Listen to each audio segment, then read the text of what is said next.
Ruski's Crypto Cave here, and today we're going to go over the little AL0s, RX0s, and even talk a little bit about my KS0s from back, summer of 23 is when I picked them up. I think July and August, I think is when I turned the first two of those on. I wish I would have tracked those better because I did stop after so long. I think April of last year is the last transaction I logged on it, which actually here, pop over here. Yeah, April 24th is the last one I logged, which they've been on since I got them. I've never shut them things off. For the last few months, they've been on Bugna, mined about 4 million Bugna. I recently just switched them back to solo mining Caspa. Just to see how that goes. Shits and giggles. They don't use a whole lot of power. They maybe use 25 cents a day. 25 cents. Probably 25 cents a day at my rate is what they use. So, just let them run and see what they do. But, anyway, we're going to talk about the different little mini miners and good decision, bad decision. The KS0s, they worked out mainly because of the price appreciation of Caspa. And that's pretty much the only reason, because actually if you looked at the net worth amount that was mined, $600 on this one, $600 on that one. Current value, I haven't got, who knows, current value is probably not anywhere there, near there, but just because the price of Caspa has tanked. But the main reason for these things breaking even was because of the price appreciation of Caspa. I stopped tracking this thing a long time ago, so these numbers aren't going to be accurate. So, but some of the numbers that are accurate on different things are the AL0 and the RX0 that I currently have, because they've been logged every single transaction since I got them up and running. The only thing that's not accounted for is power, which these will use about 25 cents a day in power as well. So you got, about $45 in power on the AL0 because it's been up for 180 days. RX0 has been up for 144, so you got 72.36, about $36 in power. Ish in that ballpark. It'd be a rough estimate. So, and they're nowhere close to freaking paying themselves off. Let's do a refresh here and get the most accurate pricing data.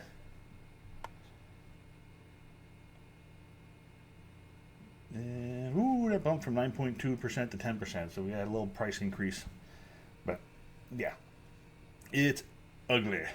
So. Do a quick review as far as I purchased it July 22nd. A lithium price was $2.01. I could have purchased 414 of lithium.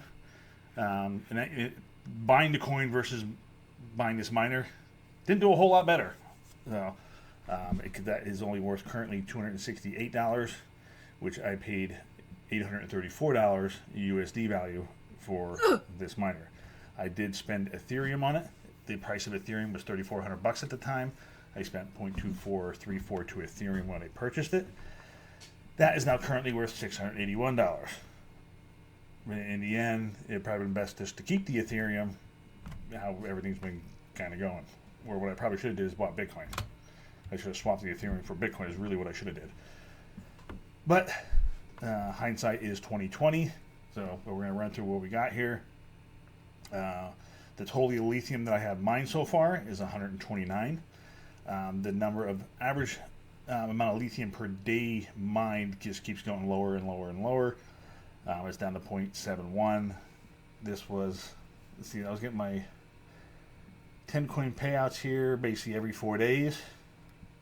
These last two, it took 32 days to get a payoff. Just to mine the same 10 coins. Just because of the hash rate and the AL3s and all that shit hammered in the network. So yeah, not good. So this thing's never going to pay itself off. Days to break even, current value 1,800 days. So that's 5 years maybe in some change, somewhere around there. Yeah, roughly, probably about 5 years in that ballpark. Yeah. So basically the only way this thing is going to break even is if lithium goes to $6.50. That's what it needs to do with the amount of coins I have mined now for this to break even. Not counting electric, which, like I said, is going to be like another $45 or so, as it is right now. So yeah, basically we need pretty much a 10x on the lithium right now to just to break even on this miner. So good decision, bad decision. fucking terrible decision. Waste of $800. That's the way I see it. But hey, if I didn't buy it, I guess I could have made a couple videos about it. Didn't have content. Oh, I deleted my freaking. Let's undo. Undo.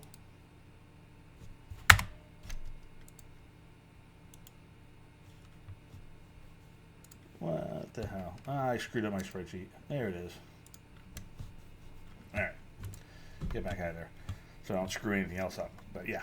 Yeah, bad decision at this point. So. Yeah. Actually, it says about 1,620 days. I was looking at the wrong one. Total days to break even is up to 1,801. Days remaining to break even is another 1,620. So yeah, maybe 4.5 years. Yeah. That's still terrible. So. Yeah, that was a bad decision to purchase that miner. So let's go see. Now, was the RX0 a good decision to purchase? Spoiler alert, no, it wasn't.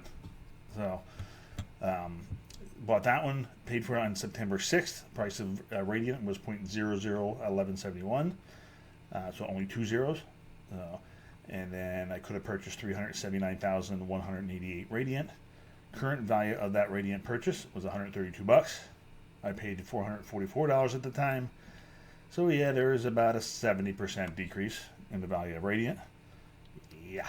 I spent 0.20 Ethereum on that. The value was $2,200 of Ethereum at the time. Current value of that Ethereum is 560. So yeah, in this case, also better to keep the Ethereum. Or even better, swap the Ethereum into Bitcoin. Because in September, Bitcoin is probably, what, in the 60s, 50s, somewhere in there.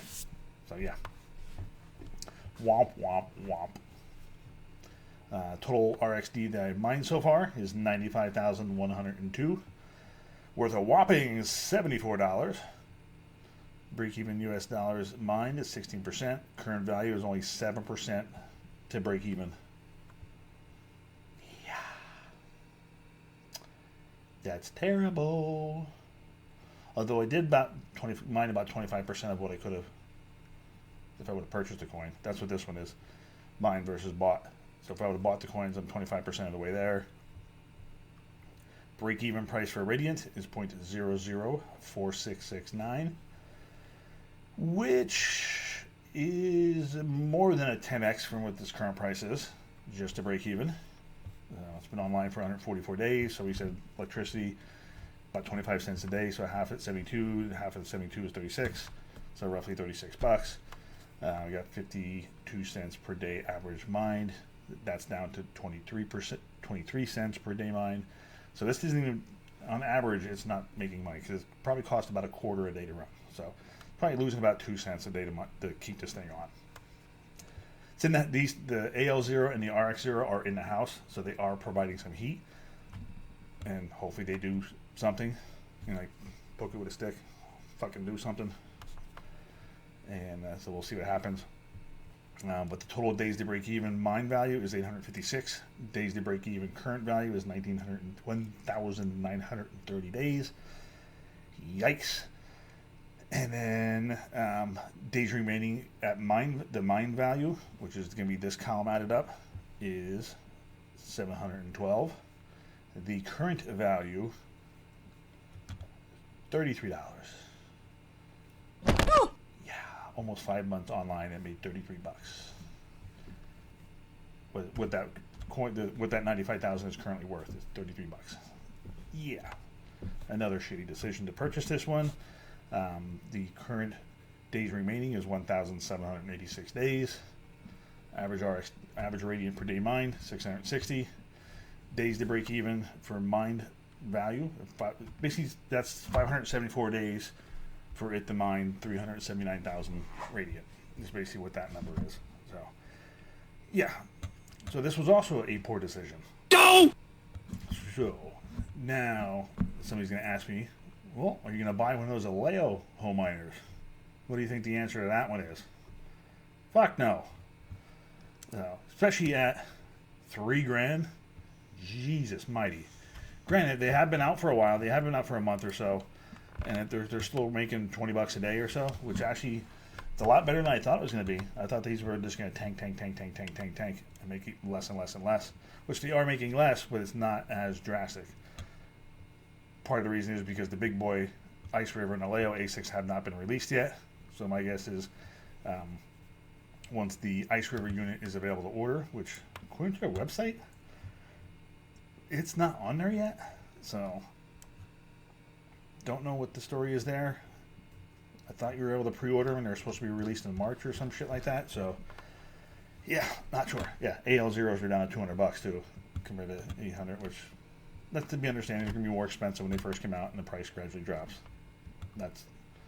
It's been the status quo for these miners for the last year, year and a half, 2 years. So, but yeah, the AE Gold Cell has the AE box, and then they came out with the AE Box Pro, which is less efficient from the videos I've seen. You just get a higher hash rate, but the efficiency is worse. And efficiency is way worse than the IceRiver unit, but the IceRiver unit is not out yet. This is, so you can get your hands on it. So, but anyway. Yeah, so that's how these guys are running right now, what the profitability of those are looking like, which is similar to what the AL0s and stuff like that, when they first came out, they were supposed to be super profitable as well, and they weren't. So, which I kind of knew was going to happen, but I didn't think it was going to be as bad as it was. So, but hey, it is what it is. At least I got a tax write-off. So, anyway, currently the AL0 is losing 10 cents a day, 12 cents. Mine's about 11.5 cents-ish, but close enough. So, yeah, 9 cents a day losing on the AL0, and the RX0 is losing just over 5 cents a day. So, yeah. Would I buy them again? Nope. If somebody's looking to buy one just to play around with to get into mining or something like that, okay, yeah, maybe buy one of the cheap units, $100, $200, something like that. I wouldn't be spending $3 grand because you're just going to get burned eventually. Yeah, you might be able to recoup some of it for a month, 2 months, maybe 3 if you're lucky, and then you're just going to get hammered. So, yeah, it is what it is. Well, I kind of knew the risk going into it, so I bought them anyway, and I didn't really spend cash out of my pocket. I did spend Ethereum, and it's Ethereum that I mined back in 18, 19, 20, 21, so on and so forth. And the majority of the Ethereum that I had and currently hold was mined way before the pump, and that's when I got most of my Ethereum, because as soon as it really started taking off price-wise, the network hash rate skyrocketed, so your yield was nowhere near what it was. But we had 18 to 24 RX 580s just pounding away on it in 2018 and 19. You still got some pretty good yields. So my average cost on my Ethereum is pretty damn low. I don't even think it is over $600. Might be $600 or $700. I have to double check again, compared, because each time I spend some, it's first in, first out, so it does keep going up. But it was under like $300-400 for the longest time, but it is what it is. So, but yeah, so definitely not as bad as this looks, but still not good, because it just basically profits that I would have had, no longer have, and then spending on hardware that wasn't worth it. So yeah, it's a whole lot of things to consider when you're looking at these different miners and stuff. So if you're looking to make money, don't do it. You're probably not going to make money. Yeah, it might show you're making money now, but it's not going to continue that way. So yeah, it is what it is. So hey, I kind of knew the risk, like I said, going into it, and just wanted to purchase the units anyway to have them. So that's where we stand with those. So that's why I'm going to avoid the LAO miners with the 10-foot bowl. I'm not going to touch them. I'll let, hey, if I miss this one, I miss it. It is what it is.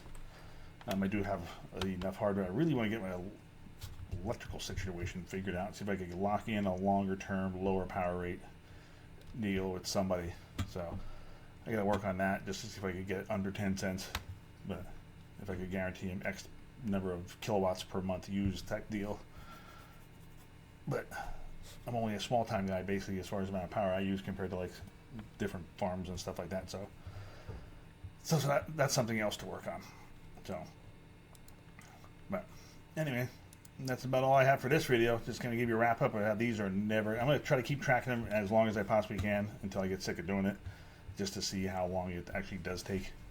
And then maybe we do get a pump in price and they do 10x, liquidate the coins, sell the miners during that time, and hopefully be able to recoup some money that way too. That's the game plan. So if we get a nice price pump and the value of these miners does go up along with that, they're getting dumped.